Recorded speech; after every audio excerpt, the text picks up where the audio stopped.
السلام عليكم وسلامتين دمانتين كسو دوادا فيديوغان او كسابسن ومحي سورينتا OSI مودلك OSI مودلك وسورين لوغو تلقلي إن لوغو سوريو habka ay kombiyuutarada u xiriiraan macnaha markii uu xiriirka dhacayo habkee uu dhacaa see uu dhacaa protocolade isticmaala ayaa lagu suureeyaa OSI modelka suureynta OSI modelka waxay u kala qaybisay hab xiriirkaas 7 qaybood macnaha OSI modelka waxay leedahay haddii laba kombiyuutar tahay inay wada hadlaan oo information kaasna ay u gudbiyaan bani aadan waa inay 7 qaybood isticmaalaan mararka qaarkood laba kombiyuutar waa wada hadlay laakiin bani aadan meesha kuma jiro marka ma aha in qaybaha qaarkood la isticmaalaba sababtoo ah bani aadan fiirinaya ma joogo laakiin mararka qaarkood wax bani aadan uu fiirin jiray kombiyuutar kala fiirinayo ka sii soconayo marka xiriirkii bay kala jijibisay OSI modelka 7 qaybood hoostan bay ku xusanta qaybta koobaad waxa waaye physical layer 1 waa physical soma waa qaybta la taaban karo sida fiilada network waa taaban kartaa waa cable-ka waa fiilada ku dhigan computerka ama printerka haddii wireless la isticmaalayana waa antennada soma waa qaybta koobaad waxaa la yiraahdaa layer 1 physical layer waa qaybta koobaad waa kow inuu jiro wax lagu xiriiro ama antenno ama fiilo waa qaybta koobaad waa qaybta ugu muhiimsan adeegyada marka qaybtan isticmaalo technologies ku shaqeeya qaybtan waxa waaye fiilada naftigeeda bariyahan waxa aad loo isticmaalaa fiiladan la yiraahdo RJ45 ka Ethernet ka waxa kaloo la isticmaalaa RS232 oo ah serial cable ka waxa la isticmaalaa coax cable way kala duwan yihiin technologies kan laakiin aad bariyahan waxa lagu tiirsan yahay RJ45 waa RJ45 hadda waxay u kala baxdaa Cat 5 iyo Cat 6 way ku ugu dambeeyo marka qaybta koobaad waa qaybtaas physicalka qaybta labaad waa data link waxa waaye qaybta habeenayso korontadii iyo signalkii ee fiilada keentay fiilada waxay ku soo shubaysaa computerka signal moogta hal iyo eber iyo maxal dhigi jiray ii sheeg signal ay ku soo shubaysaa oo current ah koronto maanso ah ay ku soo shubaysaa data linkiga habeenayo oo ka dhigayo wax uu computerka fahmi karo soo wuxuu u bedelaa meeshaas maxal dhigi jiray horta addresski inay ku timid uu fiirina MAC addresska waa media access controlka waa address ku daabacan oo lagu qorqoray oo warshada soo saartay ay ku soo daabacday meesha uu cable-ka kaga taagan yahay computerka oo la yiraahdo network interface card NIC network interface card meeshaas address ku daabacan jiro marka data link waxyaalo sameeynaa waxa kamid ah addresskaas oo hubinaa horta markii wireless la isticmaalayana antennadu ku daabacan yahay ii sheeg addresskaas soma waxa kaloo meeshan ku shaqeeyo waxa la yiraahdo VLAN waxa waaye hanaan loo kala qaybiyo network isku dhagan oo maxal dhigi jiray kor hal network ah laakiin markii la dhex galo qaybta qarsoon ee network virtual local area network way kala jijabinay marka VLAN-ka halkaas uu ku shaqeeyaa asagana oo network wuxuu u kala jijabiyaa hanaan ah qaybta labaad layer 2 marka data link waa layer 2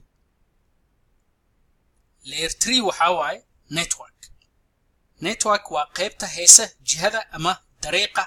loo maro computerka la doonayo in la xiriiro laba computer haday rabaan inay wada hadlaan IP address ay isticmaalayaan IP address kaas layer 3 ga protocollada ku jira hayo ona isticmaali karo marka IP addressyada internet protocol security ga IPsec waxay ku shaqeysaa layer 3 ga ayada xataa internet control message protocol oo la yiraahdo ICMP waxay ku shaqeysaa ayadani layer 3 layer 3 waa network soma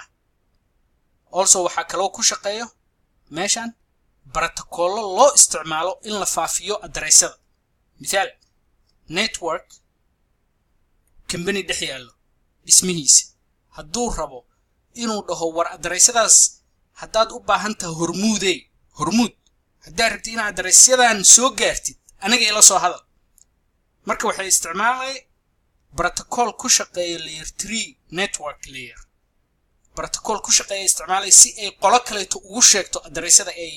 heesa ayada networkgaas address IP addresseska uu hayo si uu ugu sheego network kale oo dad kale leeyihiin wuxuu isticmaalayaa layer 3 protocol ku shaqeeyo oo loogu talgalay faafinta addressyada protocolladaas waxaa kamid ah BGP on ka hadli doono waxaa kamid ah OSPF waxaa kamid ah EIGRP waxaa kamid ah RIP laakiin video kala kaga hadli doona insha Allah layer 4 ama qaybta afaraad waa transport layer waa qaybta xamaalida ama raridda information hanaankii lagu rari lahaa ayuu routerka ku go'aansanaa qaybtan wuxuu leeyahay information kan sideen ugu diraa meesha uu u socdo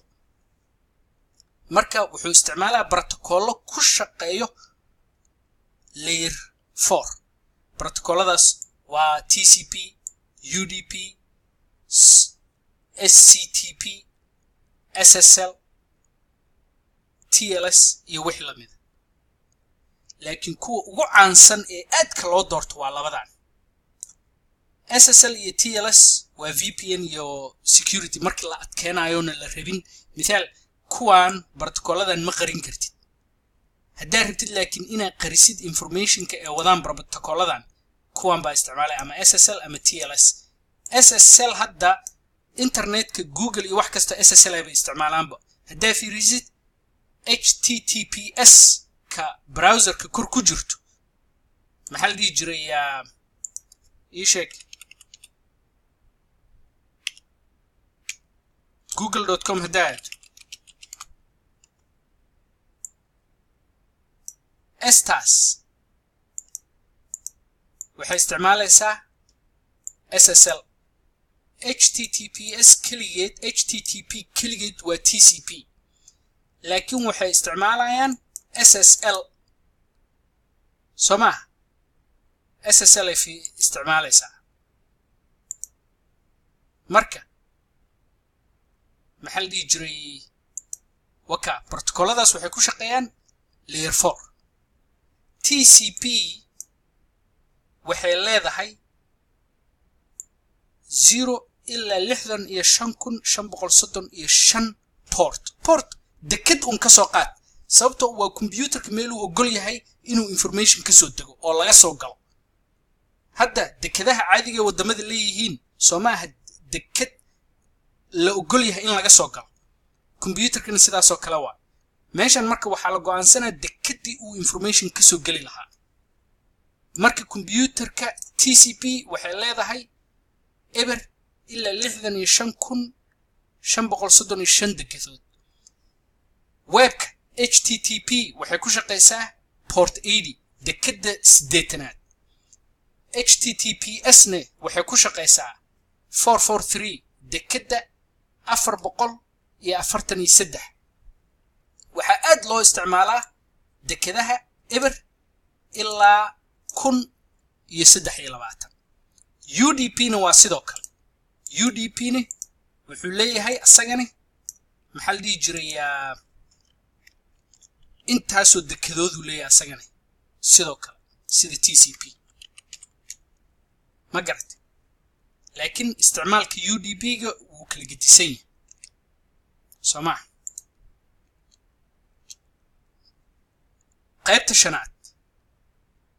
qaybta shanaad waa session